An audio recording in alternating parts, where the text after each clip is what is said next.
It was almost night when Emily found herself back at Derceto. What exactly had she been doing?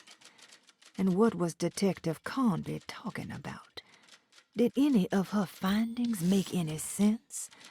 All she knew was that she wanted to figure out what the 3 steps to the contract entailed and how this was connected to Dr. Gray.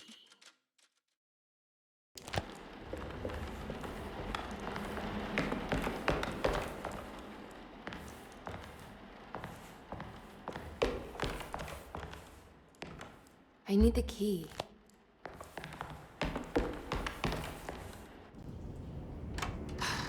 If we can just get rid of Jeremy, everything will go back to normal. That reminds me. I saw Miss Emily earlier. You remember her? You know she's Jeremy's niece. She's looking for him. That's right. She's helping us, in her own way. As long as she don't stand in the way of the mother of 1,000 young. I don't think she knows or cares about that. She just here for Jeremy. I've been more worried about that Detective Conby fella. He's been snooping around asking all kinds of questions. God, it hurts. I wish you would stop doing that. Gives me the heebie-jeebies.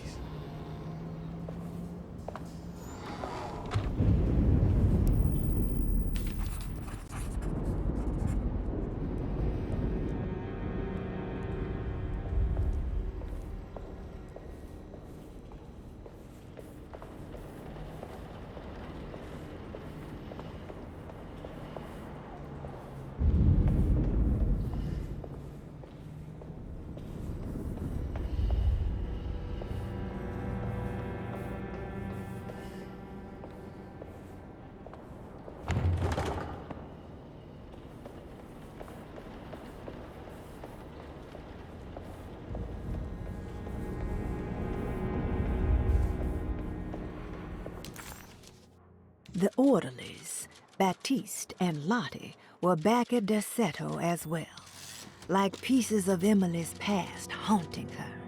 She couldn't figure out if they were on her side or not, and what was Lottie suffering from?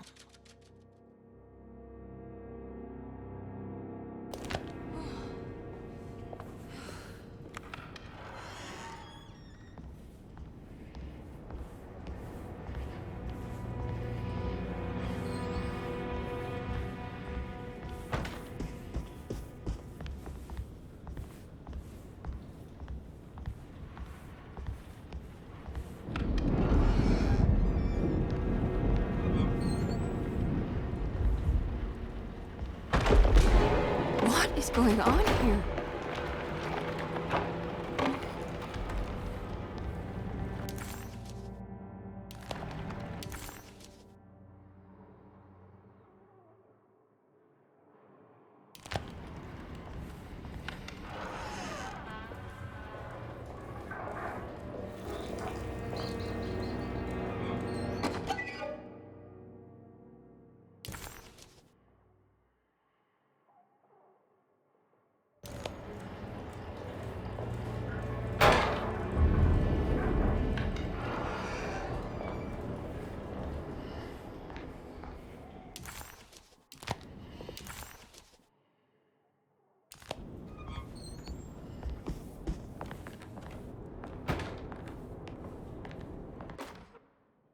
We must have faith that Jeremy's pact with the Dark Man is a bluff.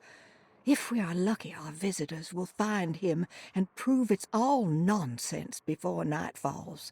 What is true is our attempt to call on her. Too many things have happened for this evening to be in vain. Think of Jack and Cassandra, even Perosi, whose circumstances I can't understand. Grace is our goat without horns. She knows it and will play the role. You must talk to your brother, Baptiste. I worry that he will fail us. Mrs. Thompson.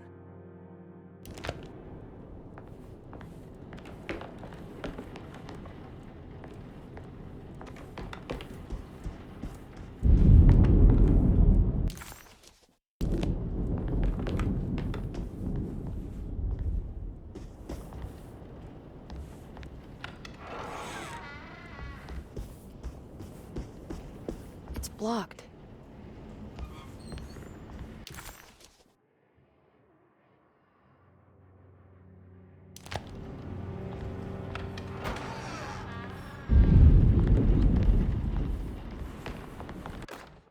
Lunacy and the Astarte Artist Colony, a monograph by Yael Klein. In early 1909, the old Derceto plantation outside of New Orleans was turned into an artists' colony. 3 famous European artists rented the house and the surrounding land from the owner, the Ledoux family. The colony was chiefly run by Sebastian Cortez, who was playfully dubbed the captain by his collaborators, William Arges and Heinrich Kassel. The colony existed for 6 years, until one day all 12 members disappeared without a trace. It is widely believed that their disappearance is connected to the disastrous hurricane that passed through on September 29, 1915, but nothing truly supports this claim.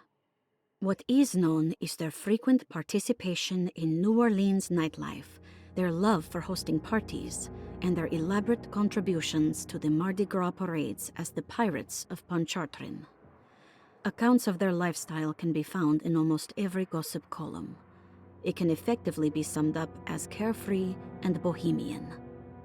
In late June 1909, the name Astarte first appeared in the newspapers. Cortez said the name came to him as he was painting. There is never any claim to knowing about the ancient Phoenician fertility goddess with the same name before this time. His fellow colonist Heinrich Kassel did know, because he later produced sculptures that show clear references to ancient idols of the goddess.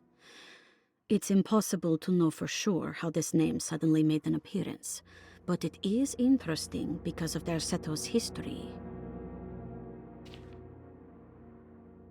Even the name Derceto is the Greek name of a Syrian fertility goddess. In the case of naming the plantation, Derceto was certainly not an accident. We know that Elijah Pickford intended to build a temple for his cult, for he had distributed pamphlets 2 years prior to the purchase of the land, advertising his intentions. His followers were estimated to be almost 100 men and women, mostly sailors, Maroons, and Cajuns, when the plantation was built. To outsiders, Derceto registered as an ordinary slave plantation, which enabled Pickford and his flock to remain hidden for decades.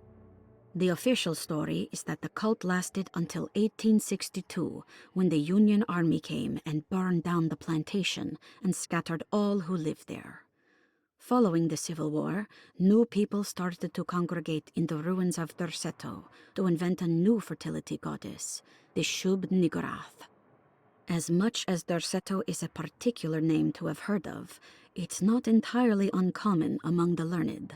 Astarte is equally known and could have been subconsciously chosen by well-read artists. Shub Niggurath is, on the other hand, very uncommon. Almost impossible that anyone in Louisiana would have heard that name. The name is referenced only in rare books like Unaussprechlichen Kulten and the Necronomicon, and is believed to be a bastardization of Arabic words meaning pertaining to the dark young. The few paragraphs printed on the goddess are so upsetting that no one in their right mind would want to build a religion resting on such qualities. The Shub Niggurath cult was hard to get rid of, but it is believed that despite the police jailing and killing several cultists over the years, the main culprit in the cult's demise is the cult itself, which seems to line up with every instance of cult activity on Derceto's grounds. When Captain J.W. Norton of the Union Army arrived, he described the people at Derceto as malnourished and maniacal. As much as the army tried to save them, they fought back with fervor, as if nothing was going to stop them from slowly destroying themselves. While the disappearance of the Astarte Artist Colony remains a mystery, the recurring motif seems to suggest that their fate involved lunacy and a hunger for self-sacrifice to that fertility goddess with 1,000 names.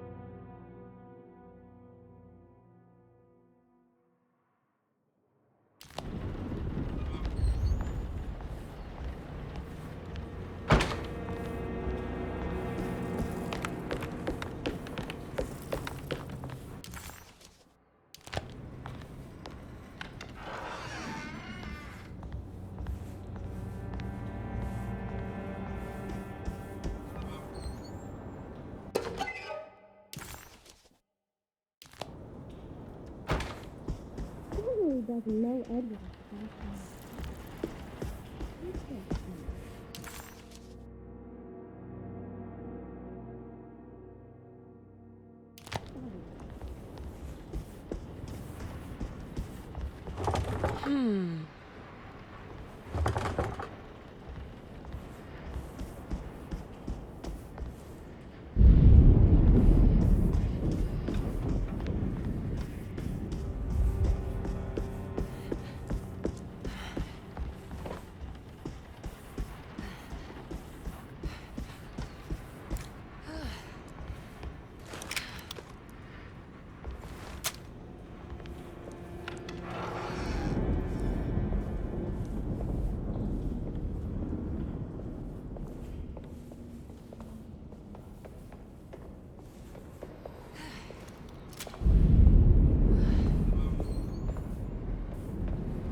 Mr. Waits must have had a spare key to Dr. Gray's office, but where?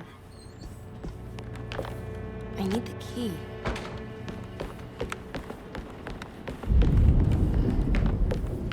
I don't know the combination. Wait, maybe I do.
It worked.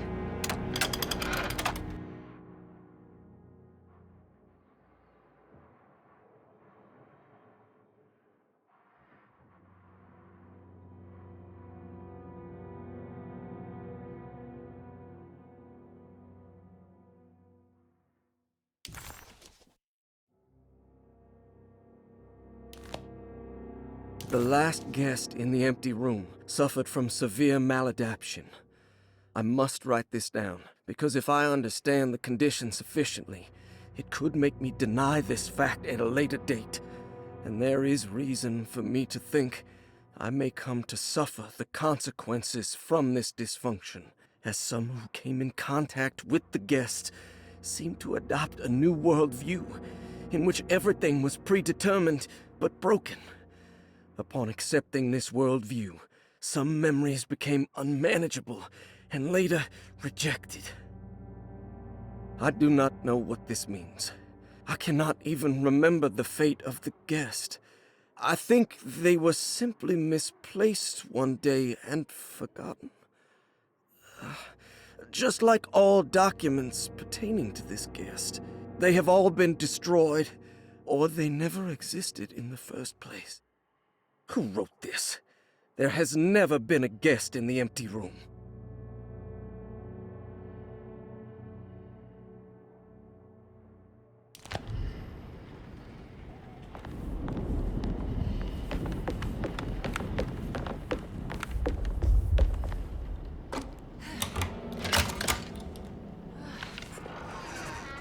Here we are.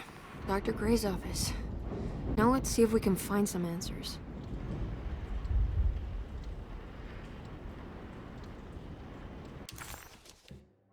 Emily felt lost as she entered the office of Dr. Gray, much like she had the last time she was here. She began to question what she was hoping to find. She was simply going on a hunch that Dr. Gray was somehow tied up in this contract with the Dark Man. Emily couldn't even begin to imagine what kind of evidence she would need. Besides a clear confession, of course. But she doubted she would ever find something like that. She was grasping at straws.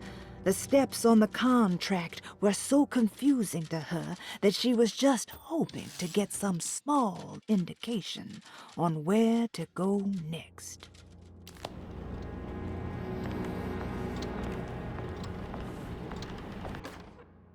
I have finished tidying up Miss Beauregard's belongings. I will leave it to you to contact her agent and have them collect her things. I found one of Grace's drawings she might want back, along with this key in her room, which I believe you've been looking for, Mrs. Thompson.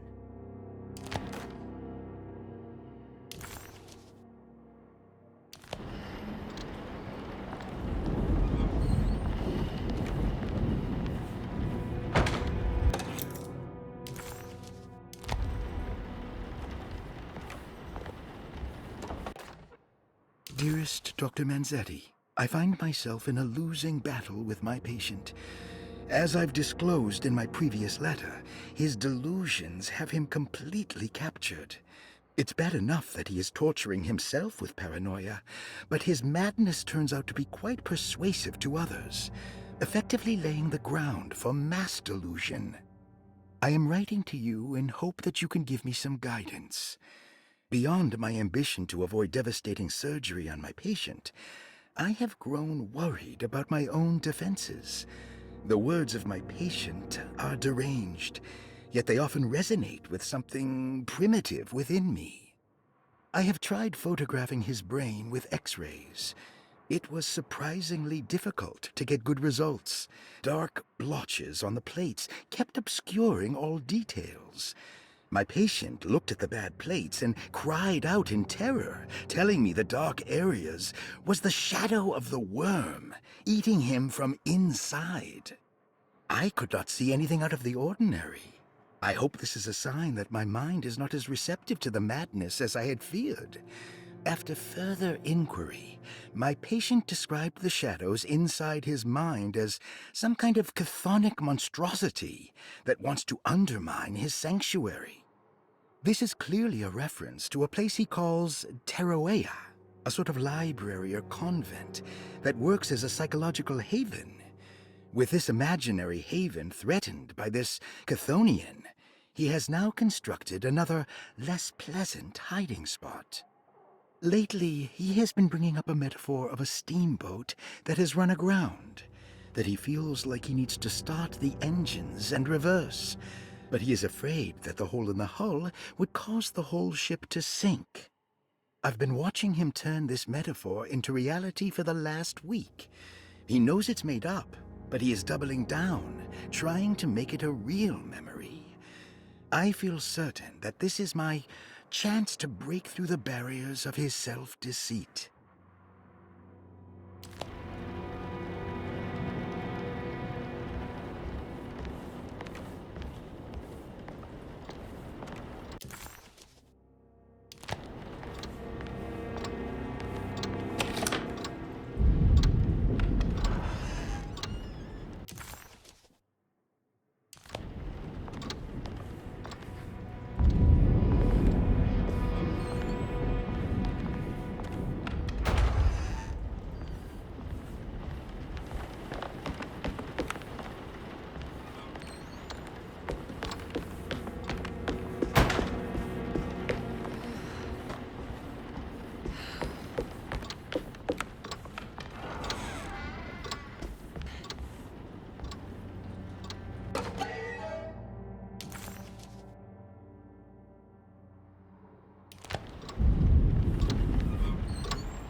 This guy.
Detective Comby, I'm terribly sorry that my niece has pulled you into this mess. Please, with all my blessings, take her away from this cursed place. I have destroyed that Eater of Worlds and locked it away in the attic and retreated to a place of hiding. Tell Emily I'm safe. Tell her all the lies you can think of to make her listen. Take her back to New Orleans. Sincerely, Jeremy.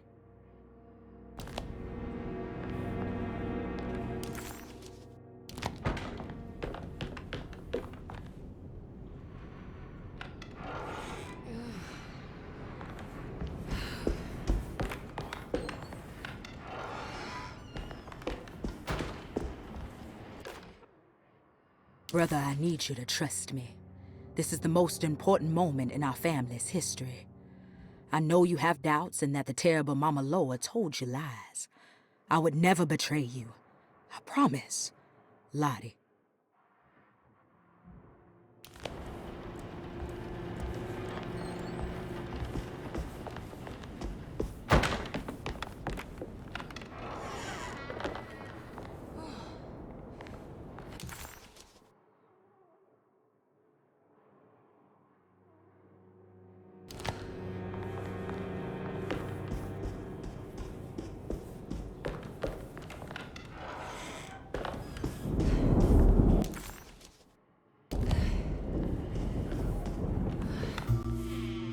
Hey, little lady, how's your evening been going?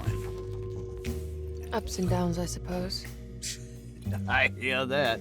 We all live in the life of an elevator operator. Are you alright, sweetie? Do you want to see my mask, miss? I'm making it for St. John's.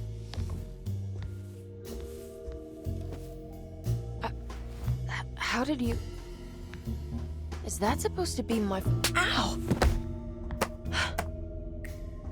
You should learn your place, little girl. Why are you acting this way? What did I ever do to you?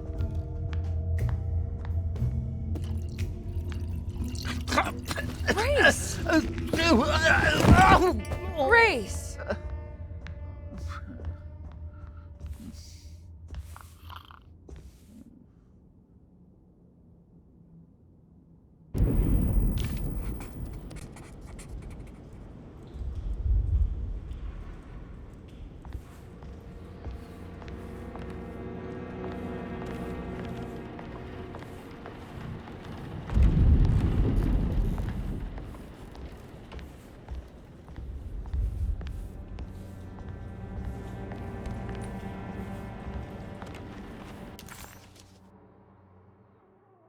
The mask had reminded Emily of her father.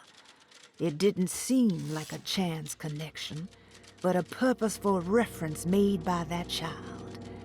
How could Grace have known what he looked like, and that it would upset Emily so? And why would she use those words?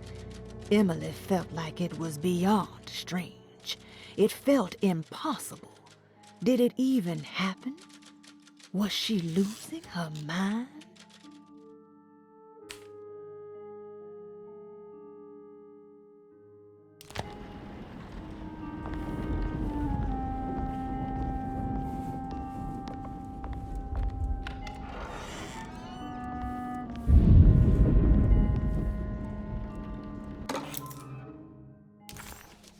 I'll just borrow these. At least he's breathing. I'll just let him sleep it off.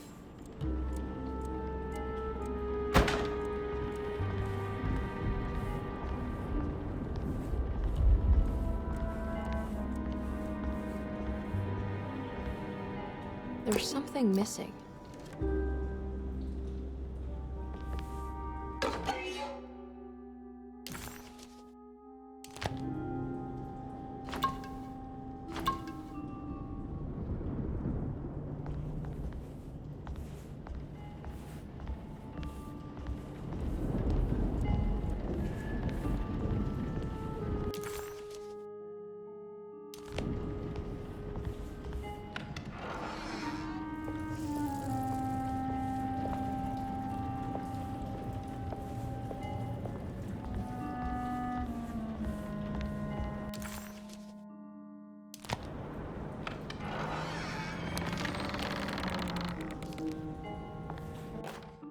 Jeremy knew that the only one who could help him now was the guest in room number 3.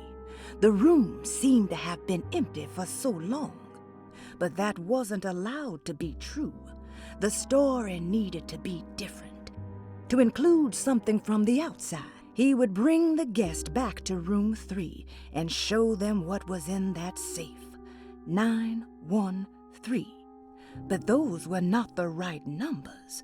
That was the combination for the safe in the clerk's office.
I can't leave yet. I need to get Jeremy out of here.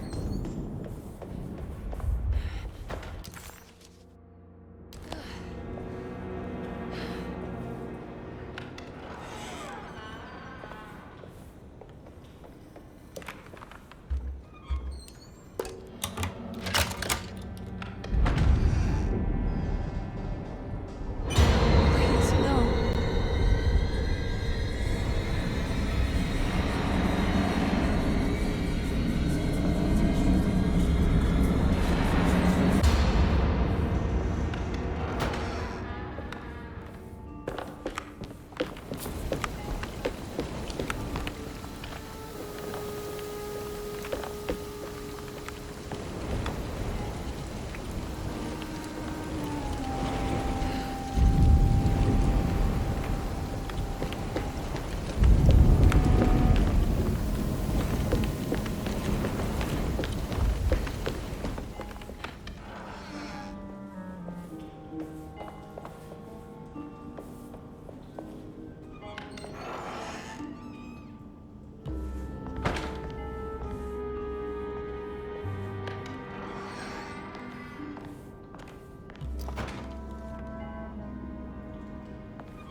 Sometimes, I think this place makes me worse. That Derceto might be my grave. A coffin made of ostentatious architecture. A Taj Mahal for the drunken depressed. There's something about Derceto. Something about Dr. Gray. Like we all pretend that we're here to get better, when in fact we are here to be forgotten.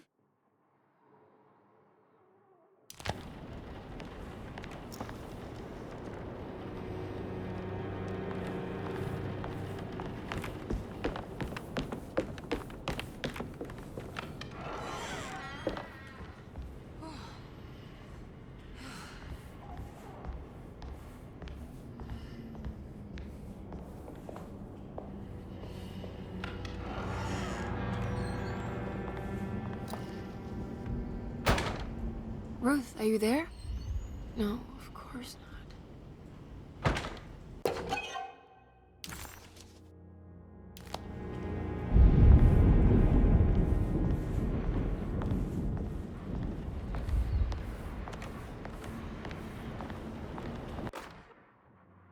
Castle built the zoetrope as an exercise in animation. He is very interested in moving pictures and has even ordered an aeroscope camera for the colony. I'm looking forward to seeing what kind of phantasmagoria he will produce. For now, his zoetrope entertains me greatly. It's not the little man passing his head, while quite humorous. It's the spell of that flickering light as it rotates. I swear, it takes me back to my childhood in a most profound way.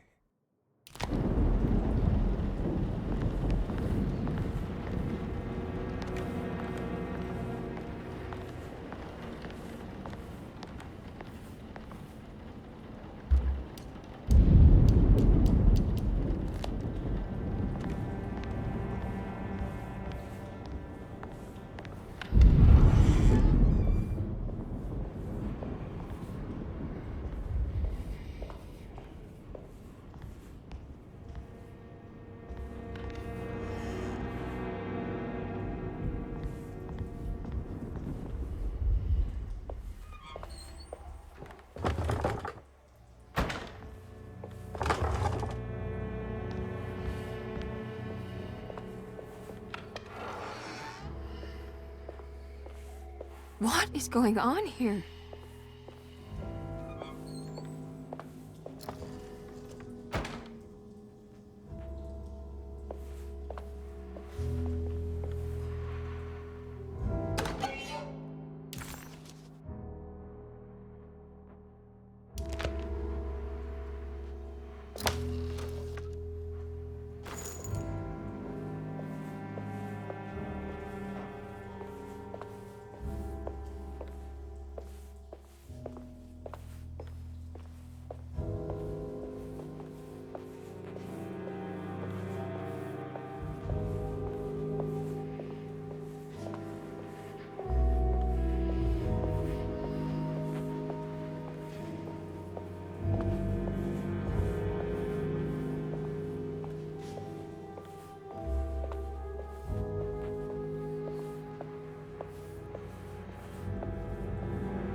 This can't be.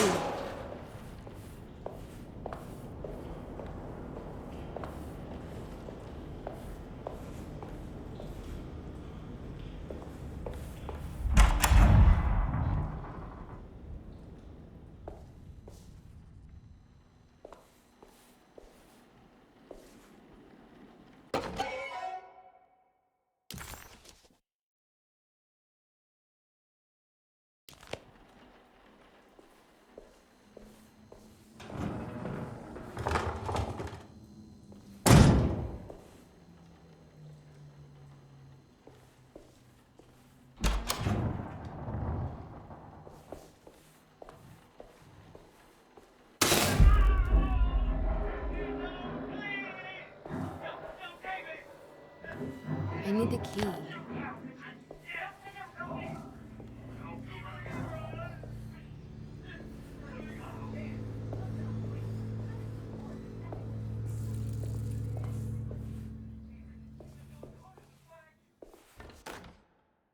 Hypothetical psychosurgery based on the ideas by Burckhardt and the St. Petersburg research could end up saving Jeremy's mind. Severing the connections around the frontal lobe would certainly solve most mental afflictions. The procedure would be brutal in performance, as well as in efficiency. An ice pick pushed through the edge of the eye and into the skull would untether the nerves like Alexander cutting the Gordian knot. As this would likely leave Jeremy in a very different condition, all other paths should first be explored. The medical instrument I would need for this lobotomy is missing, and I should have Waits order a new one.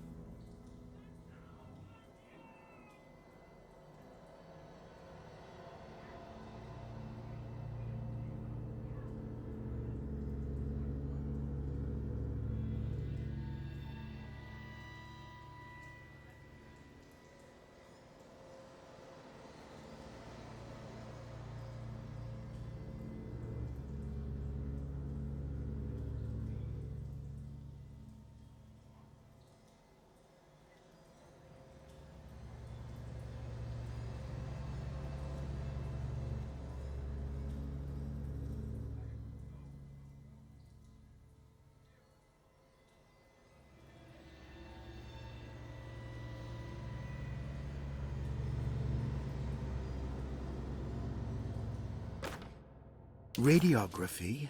Patient Jeremy Hotwood. Date June 14, 1930. Plates. Jeremy's skull proved difficult to capture properly. Partial radiographs worked best. A complete picture of the brain can be assembled by piecing 3 plates together. Observations. Even when looking at an assembled version, a shadow covers significant parts of Jeremy's brain. Possible tumor, but more likely that the equipment is failing. Jeremy reacted strongly to the pictures and claimed to see a giant clay worm eating and displacing his memories. Notes. While this exercise has left me nowhere closer to an answer, I feel confident that a Burkhart lobotomy should sever all necessary parts.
Bess.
Oh, that's better.